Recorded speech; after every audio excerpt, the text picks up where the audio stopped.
All through the summer and fall of 2018, this 1909 French Blériot airplane quietly made world history at a small grass airstrip in New York State's Hudson Valley.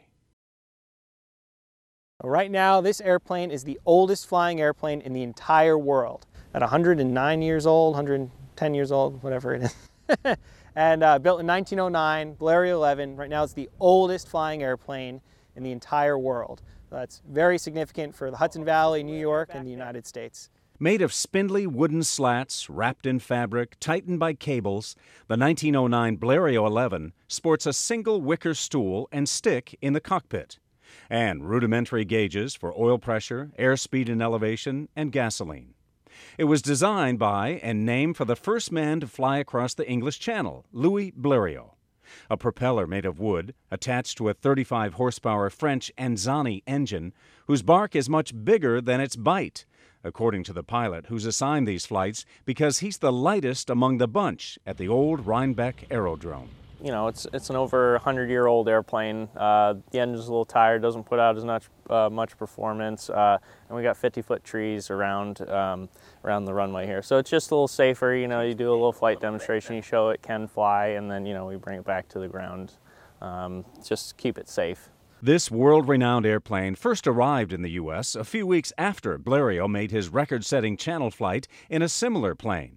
It was purchased by beer brewery heir Louis John Bergdahl and flown in air shows around Philadelphia, New York, and Long Island until Bergdahl stored it away in the barn rafters of his country estate and then disappeared from public life.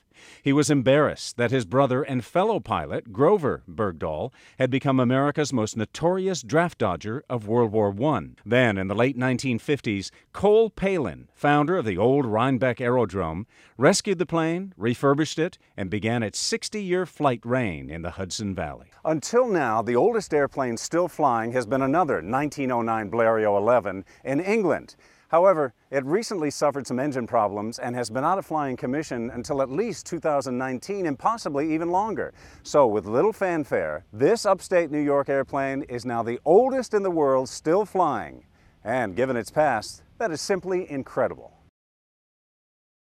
It is the oldest airplane in the world still flying, but just barely. A few feet off the ground and then back down to safety and security for a plane that is now priceless. Coincidentally, Bergdahl's brother's 1911 airplane was also rescued and restored in much the same way as this one. It's now in a Philadelphia museum as the last Wright brothers airplane to fly and the most original undamaged Wright brothers airplane in existence today. So, will New York's world record-setting vintage airplane remain flying, or will it too be stored away in a museum to save forever? Words can't describe how much of an honor it is to be able to fly this airplane up, even a few inches off the ground up and down the runway here. It is an incredible honor. Now, the old Rhinebeck Aerodrome is closed for the winter, but next summer they expect to have this old Blériot back in the air once again. The museum in England, which previously held the record, is trying to get their plane fixed, but it's difficult to get recertification for flight, and it may take a while. So for now, we have the oldest plane in the world flying still right here in our area. Go see it. I'm Tim Lake, News 10 ABC.